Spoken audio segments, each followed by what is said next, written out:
سوال یہ ہے، ہم نے توحید کے بارے میں یہ تو سمجھ لیا کہ توحید عربی زبان میں توحید کہتے کسے ہیں۔ دوسری اس کے بعد یہ ہے کہ ہم کہتے ہیں اللہ کی توحید کی ہم بات کرتے ہیں، تمام ائمہ کرام نے اللہ کی توحید کی بات کی ہے، عقیدے کی کتابوں میں اللہ کی توحید کی بات ہوتی ہے۔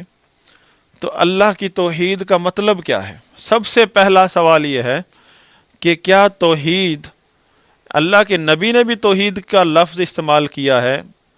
قرآن میں کہیں لفظ ہے یہ توحید کا؟ نبی صلی اللہ علیہ وسلم نے یہ لفظ استعمال کیا ہے؟ یہ سوال، اس کا جواب ہم نے پہلی کلاس میں مختصراً دیا تھا، اب بھی پھر دہرائی کروا دیتے ہیں کہ جہاں تک تعلق ہے لفظ توحید کا، کہ کوئی آپ چاہتے ہیں کہ اسی طرح توحید کا لفظ دکھائیں، تو قرآن میں لفظ توحید نہیں ہے، لیکن قرآن سارے کا سارا توحید ہے، سارے کا سارا قرآن توحید ہے، کیونکہ صاحب قرآن محمد رسول اللہ صلی اللہ علیہ وسلم کی دعوت توحید ہے۔ آپ صلی اللہ علیہ وسلم اپنے صحابہ کو جب بھیجتے تھے تو یہی تلقین فرماتے تھے کہ لوگوں کو توحید کی طرف بلاؤ، اللہ کی توحید کی طرف بلاؤ۔ نبی صلی اللہ علیہ وسلم نے توحید کا حکم دیا ہے، اسی توحید کا حکم دیا ہے۔ نبی صلی اللہ علیہ وسلم نے معاذ بن جبل رضی اللہ عنہ کو جب بھیجا یمن، یہ بخاری شریف کی حدیث ہے، بخاری مسلم کی کتاب الایمان میں ہے کہ نبی صلی اللہ علیہ وسلم نے جب معاذ بن جبل رضی اللہ عنہ کو یمن کا گورنر بھی بنایا اور وہاں کا معلم داعی بھی بنایا، تو اس وقت آپ صلی اللہ علیہ وسلم کے الفاظ تھے اِنَّكَ تَأْتِي لَتَأْتِي قَوْمًا، کہ تم ایک ایسی قوم کے پاس جا رہے ہو، اہل کتاب، جو کہ اہل کتاب ہیں۔ یمن فتح ہوا، وہاں سب یہود و نصارہ تھے، اہل کتاب تھے۔ اب اہل کتاب کو تو بڑا فخر تھا اپنے کہ ہمارے پاس علم ہے، اللہ کی کتاب کا علم ہے، ہمارے پاس نبی کی تعلیمات ہیں سابقہ نبیوں کی۔ اب ان لوگوں کو دعوت کیسے دیں گے ہم، جو پہلے سے ہی دین کا دعویٰ کرتے ہیں؟ اب یہاں سے ہمارے لیے بھی ہم جو معلم ہیں یا داعی ہیں، خطیب ہیں، جو دیندار طبقہ ہے ہمارا مسلمانوں کا، ہم ہر آدمی دین کا جذبہ رکھتا ہے، پورے ملک میں دیکھ لیں، چاہے وہ بدعت پر لگاؤ، اس میں بھی دین کا جذبہ ہے کہ وہ دین پھیلانا چاہتا ہے۔ تو اس میں ہم سب کے لیے سبق ہے کہ نبی صلی اللہ علیہ وسلم نے خبردار کیا معاذ بن جبل رضی اللہ عنہ کو کہ جہاں آپ جا رہے ہیں وہاں کے لوگ اہل کتاب ہیں، یعنی پہلے سے وہ دین کا دعویٰ کرتے ہیں اور دین کے بارے میں ان کے پاس کافی معلومات ہیں۔ کہ دیکھا نا، کئی دفعہ نبی صلی اللہ علیہ وسلم کے پاس آتے تھے یہودی، پوچھتے تھے، سوال کرتے تھے، پھر تصدیق کرتے تھے کہ ہاں ہاں ہم بھی یہی مانتے ہیں۔ آخرت کے بارے میں سوال کرتے تھے، وہ پہلے سے ان کے پاس علم تھا ان چیزوں کا۔ تو اب ایسے لوگوں کو کیا دعوت دینی؟ نبی صلی اللہ علیہ وسلم نے فرمایا انہیں کہنا فَلْيَكُنْ أَوَّلَ مَا تَدْعُوهُمْ إِلَيْهِ شَهَادَةُ أَن لَا إِلَهَ إِلَّا اللَّهُ وَأَنَّ مُحَمَّدٌ رَسُولُ اللَّهِ۔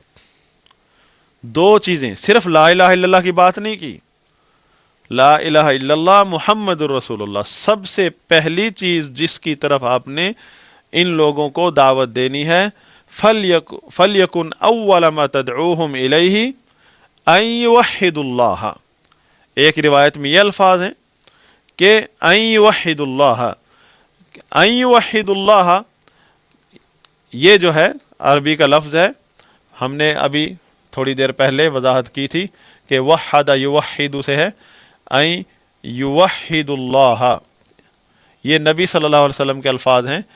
فَلْيَكُنْ أَوَّلَ مَا تَدْعُوهُمْ إِلَيْهِ أَن يُوحِدُوا اللَّهَ، یہ ان مصدریہ ہے، یہ جب فعل مضارع سے فعل سے پہلے آتا ہے، یہ فعل اصل میں تھا یوحدون، تو جب یہ ان آ جاتا ہے تو یہ منصوب ہو جاتا ہے بحذف النون، اور یہ ان جو ہے اس کی وجہ سے اس فعل کا مصدر ترجمے میں لایا جاتا ہے۔ اس فعل کا مصدر کیا ہے؟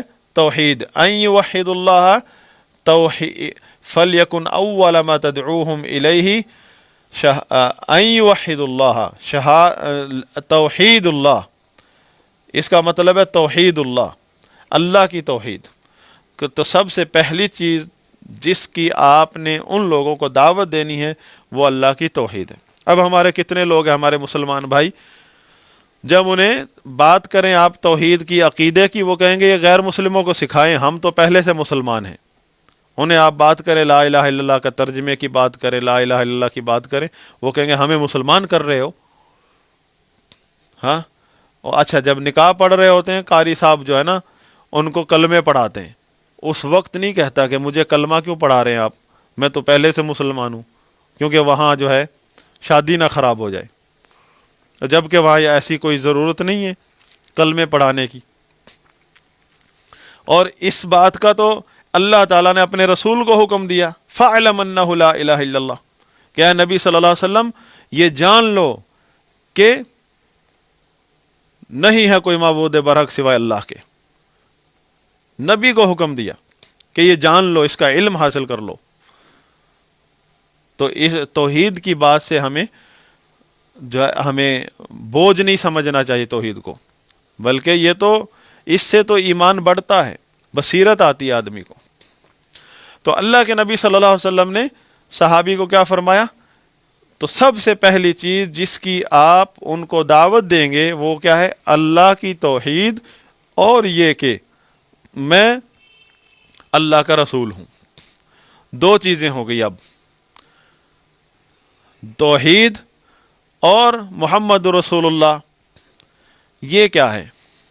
اس کو کیا نام دیں گے؟ لا الہ الا اللہ تو توحید ہے، اس کی نبی صلی اللہ علیہ وسلم نے خود تفسیر فرما دی، لا الہ الا اللہ۔ دوسری حدیث میں یہی الفاظ، اسی حدیث کے دوسرے الفاظ ہیں، فَلْيَكُنْ أَوَّلَ مَا تَدْعُوهُمْ إِلَيْهِ شَهَادَةُ أَن لَا إِلَهَ إِلَّا اللَّهُ، شہادت اللہ الہ الا اللہ، کہ اس بات کی گواہی دینا کہ نہیں ہے کوئی معبود برحق سوائے اللہ کے۔ لا الہ الا اللہ اس کا ترجمہ ہے اللہ کی توحید کا مطلب نبی صلی اللہ علیہ وسلم نے خود فرما دیا، ایک حدیث دوسری حدیث کی تفسیر کرتی ہے۔ ہمیں اب سوال یہ تھا کہ اللہ کی توحید کیا ہے، تو جواب نبی صلی اللہ علیہ وسلم نے خود دے دیا، لا الہ الا اللہ، اللہ کی توحید جس کی میں دعوت دے رہا ہوں، جس کی یعنی محمد رسول اللہ صلی اللہ علیہ وسلم دعوت دے رہے ہیں، جس توحید کے لیے صحابہ کو بھیجا جا رہا ہے، جس توحید کے لیے بادشاہوں کو خط لکھے گئے ہیں، جس توحید کی وجہ سے دشمنی لگا لی اپنی قوم نے، جس توحید کے ساتھ کی مخالفت میں جنگیں ہو گئیں، وہ کیا ہے؟ لا الہ الا اللہ۔ اچھا، لا الہ الا اللہ یعنی توحید ہے، اس میں نفی اور اثبات ہے، جہاں بھی توحید ہوگی اس میں نفی اور اثبات ہوگا۔ حالانکہ ہم نے بات کرتے ہوئے توحید کا لفظ استعمال کیا، وہاں بھی نفی اثبات کی شرط لگ گئی، بات کرتے ہوئے لینگویج میں بھی۔ تو یہ تو عقیدہ ہے، دعوت ہے۔ دوسری بات جو فرمائی نبی صلی اللہ علیہ وسلم نے، محمد رسول اللہ، وہ کیا ہے؟ وہ سنت ہے۔ ہم کہتے ہیں نا توحید و سنت، تو ہماری دعوت کیا ہے؟ توحید و سنت۔ توحید و سنت یہ نبی صلی اللہ علیہ وسلم نے یہ دعوت دی ہے، صحابہ کو اس کا حکم دیا ہے۔ اب آپ کہیں گے محمد رسول اللہ، چلو لا الہ الا اللہ تو نبی صلی اللہ علیہ وسلم نے اللہ کی توحید کے ترجمے میں لا الہ الا اللہ فرمایا، محمد رسول اللہ کا مطلب آپ نے نکال لیا سنت۔ ہاں، توحید و سنت، میں نے کہا لا الہ الا اللہ توحید ہے، محمد رسول اللہ سنت ہے۔ اب یہ محمد رسول اللہ سنت کیسے ہے؟ کیونکہ اللہ کے رسول صلی اللہ علیہ وسلم اس بات کی دعوت دے رہے ہیں کہ اس بات کہ محمد رسول اللہ، محمد صلی اللہ علیہ وسلم اللہ کے رسول ہیں، اور اللہ تعالیٰ نے یہ فرمایا ہے کہ جو کوئی بھی رسول جو ہم نے بھیجا ہے وہ اس لیے بھیجا ہے کہ اس کی بات مانی جائے، اس کی اطاعت کی جائے۔ وَمَن يُطِعِ الرَّسُولَ فَقَدْ أَطَاعَ اللَّهَ، جس نے رسول کی بات مان لی اس نے اللہ کی بات مان لی۔ اور اسلام کیا ہے؟ وہ رسول صلی اللہ علیہ وسلم کی بات ہے۔ اسلام جو ہے رسول اللہ صلی اللہ علیہ وسلم کے طریقے کا نام ہے۔ جس نے بھی رسول اللہ صلی اللہ علیہ وسلم کا طریقہ چھوڑ دیا، یا تو وہ ہے مسلمان لیکن اس نے طریقہ چھوڑ دیا، 72 فرقوں میں سے کسی بھی ایک فرقے کے مسلک پر چل پڑا، تو اس نے سنت چھوڑ دی. نبی صلی اللہ علیہ وسلم کا طریقہ سنت ہے. سنت کا مطلب طریقہ ہے. تو یہ لمبی بحث ہے سنت والی، تو انشاءاللہ آگے چلتے ہوئے آئے گی کہ ہمیں ہماری دعوت کا جو عنوان ہے وہ توحید و سنت ہے، کہ اللہ کی توحید، اور وہ بھی توحید عبادت. توحید عبادت، توحید کی اقسام آئیں گی. اور سنت کا مطلب یہ ہے کہ رسول اللہ صلی اللہ علیہ وسلم کے منہج میں جہاں کہیں بھی لوگوں نے اپنے اصول ڈال دیے ہیں یا بدعت کی ایجاد کی ہے اور اپنے اپنے مسالک کو بنا کر اس کی دعوت دینا شروع کر دی ہے، اس کا رد کرنا توحید کے ساتھ ساتھ توحید میں ہر شرکیہ عقیدے کا رد ہے اور سنت میں ہر بدعت کا رد ہے. تو یہ پھر جا کے آپ کا منہج سچا اسلام بنے گا. خالی یہ کہنے سے نہیں جو ہوا سماکم المسلمین، ہم تو مسلمان ہیں، کچھ نہیں ہے، خالی یہ کہنے سے آپ صاف نہیں ہو جائیں گے. ہاں جی، اپنے بس جی کچھ لوگوں نے یہ دعوت شروع کی ہے کہ جی کچھ نہ کہو اپنے آپ کو، نہ اہل حدیث کہو، نہ اہل سنت کو، نہ کچھ کہو. اور کیا کچھ نہ کہنے سے آپ کی صفائی ہو جائے گی؟ کچھ نہ کہنے سے میں تو مسلمان، اب قادیانی بھی کہتا ہے میں مسلمان ہوں، تو اس سے وہ مسلمان ہو جائے گا. قادیانی کو تو ہم قادیانی کہیں گے. ایک آدمی خارجیوں کا عقیدہ رکھتا ہے، وہ بھی کہتا ہے کچھ نہ کہو اپنے آپ کو، کچھ نہ کہو، کسی کو خارجی نہ کہو. وہ تو اس لیے کہہ رہا ہے کہ میں اگر یہ حقیقت بیان کرنے لگ جائیں گے تو میں بے نقاب ہو جاؤں گا. اس لیے وہ دعوت دیتا ہے کچھ نہ کہو، کسی کو کچھ نہ کہو. بھی کسی کو کچھ نہیں کہیں گے تو اب کس طرح پتہ چلے گا یہ خارجی ہے، کل ہمیں دھماکہ کر کے مار دے، خودکش حملہ کر کے. ہاں، وہ بھی مسلمان، اپنے آپ کو مسلمان کہتا ہے، ہم تو اسے بھی مسلمان مانتے ہیں، لیکن ہے وہ خارجی. ایک رافضی ہے، سینے میں اس کے صحابہ کا، اہل نبی صلی اللہ علیہ وسلم کی گستاخیاں اور نبی صلی اللہ علیہ وسلم کے ازواج مطہرات پر گندا عقیدہ بھرا ہوا ہے. وہ بھی کہتا ہے میں مسلمان ہوں، کچھ نہ کہو، کسی کو کچھ نہ کہو.